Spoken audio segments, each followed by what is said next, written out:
Hello, actually, let's hear out the questions. Question says A parallel plate capacitor is filled by dielectric whose relative permittivity varies with applied potential voltage of U as epsilon equals to alpha U, where alpha is 2 volt inverse. A similar capacitor with no dielectrics is charged U naught equals to 78 volt.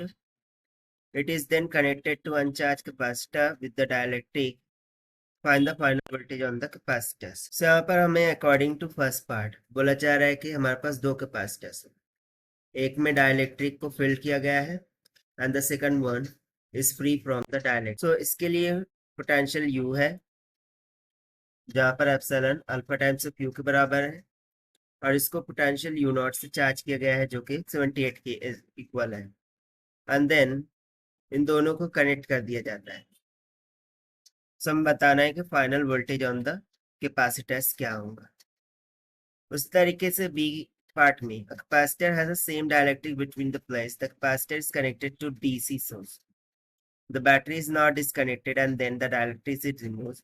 State whether the capacitance, the energy in its electric field, the charge stored and the voltage will increase, decrease or remains constant. So यहाँ पर second point बोले जा रहे हैं यदि capacitor में एक dielectric था बिटवीन द प्लेट्स, उसको हमने डीसी सोर्स से कनेक्ट किया था, लेकिन अब हम बैटरी को रिमूव कर रहे हैं और साथ साथ डायलेक्ट्रिक को भी रिमूव कर रहे हैं। So capacitance, energy, electric field, charge stored, voltage, इसमें क्या इफेक्ट होगा।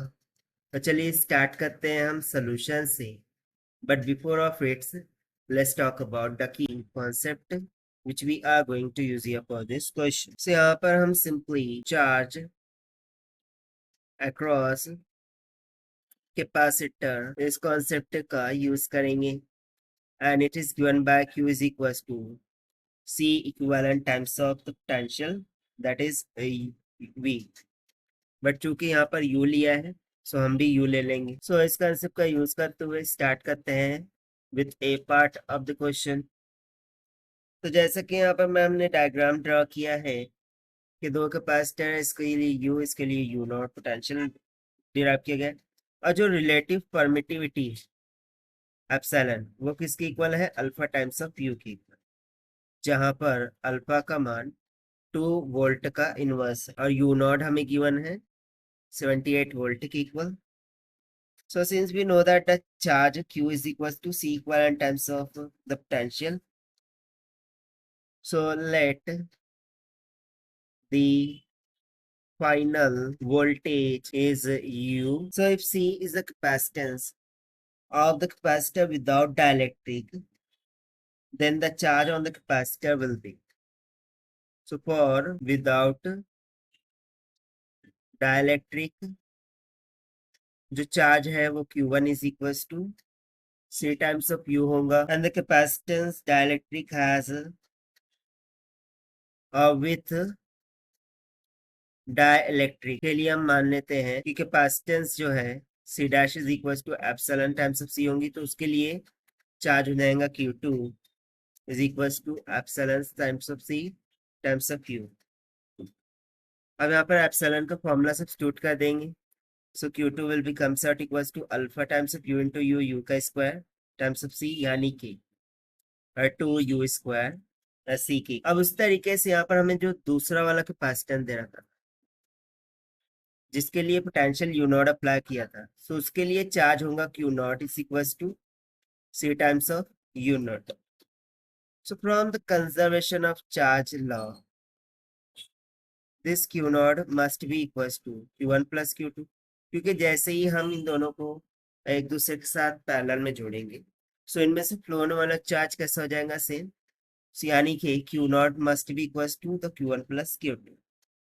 सो Q नॉट हमें गिवन था 78 वोल्ट के इक्वल, यानी कि Q नॉट कितना हो जाएगा 78 टाइम्स ऑफ C, यानी कि coulomb. This will be equals to Q1 is C times of U plus में Q2 is 2U square times of C। सो यहाँ से हमें एक इक्वेशन मिल जाएंगी कि 2U स्क्वायर प्लस में U माइनस में 78 is equals to 0। Now by using x is equals to minus b, plus minus under root में बी स्क्वायर माइनस 4ac/2a। हम यदि इसके रूट्स कैलकुलेट करें so u would be equals to minus में 1 plus minus under root b square यानी कि 1 square 1 minus minus will get plus 624 हो जाएगा। ठीक है, 78 multiply by 2 64 divided by 2 multiply by 2 कितना हो जाएगा 4। सो ये इसको हम एज इट इज रखते हैं। सो यहाँ से हम बोलेंगे कि u must be positive, u कैसा होना चाहिए पॉजिटिव। सो इसलिए required value of u will becomes out under root में 625/4 माइनस का 1। और देखिए यही हो जाएगा हमारा required answer to this question. So after connecting both of them, उन दोनों पर जो पोटेंशियल होगा, सो देखिए यहाँ पर हमें डिफरेंस रखने के लिए okay, so to make the difference इसको हम यूएफ मानेंगे कि भाई final potential UF UF UF UF इस तरीके से फाइनल पोटेंशियल क्या होगा यूएफ के इक्वल होगा। सो वो कितना आ रहा है दोनों कैपेसिटर पर अंडर रूट 625 माइनस 1। तो बेसिकली इसको हम फर्दर सिंप्लीफाई कर सकते हैं। सो 625 इज द स्क्वायर ऑफ 25 से 25 बाहर निकल जाएगा, 25 में से 1 गया 24 एंड 4 6 24 यानी कि फाइनल पोटेंशियल कितना आ जाएगा 6 वोल्ट की equal across each of the capacitor. So यही हो जाएगा हमारा required answer to only a part of this question.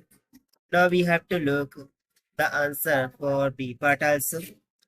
So B part के लिए सबसे पहले when we remove the dielectric, so चूंकि हमें पता है कि general capacitance C naught is equal to epsilon naught A divided by D होता है, और वहीं पर C is equal to K times of epsilon A divided by D होता है, जहां पर K डायलेक्ट्रिक कांस्टेंट को इंडिकेट करता है। सो यहाँ पर यदि मैं C डैश निकालूं तो C will dash will be equal to C divided by K होगा, यानी कि जो ओरिजिनल कैपेसिटेंस है वो divided by the dielectric constant.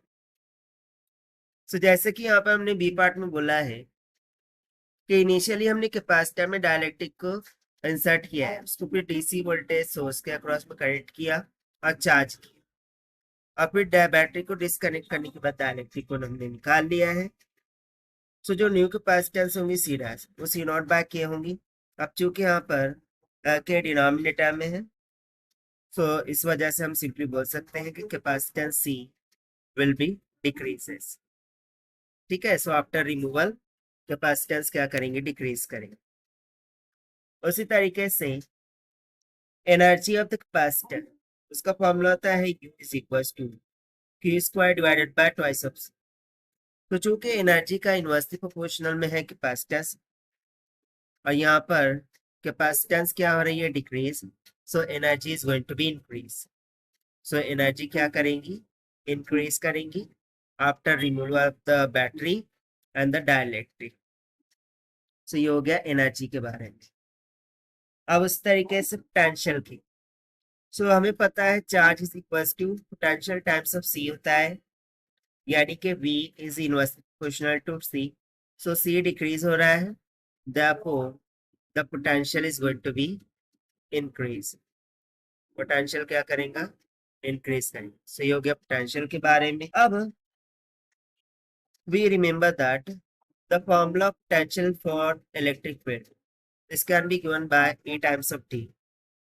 अब यहाँ पर जो d है distance, that is going to be the constant, यानी कि potential is directly proportional to the electric field। अब यदि पोटेंशियल इंक्रीज हो रहा है सो डेफिनेटली इलेक्ट्रिक फील्ड भी क्या करेंगे फिर इंक्रीज करेंगे।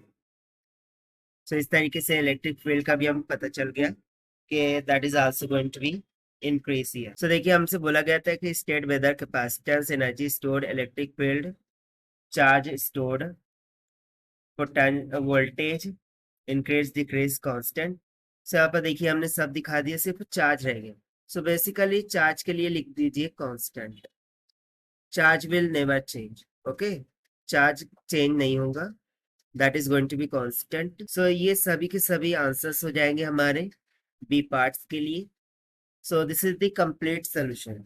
I hope you understand well. Best of luck. Thank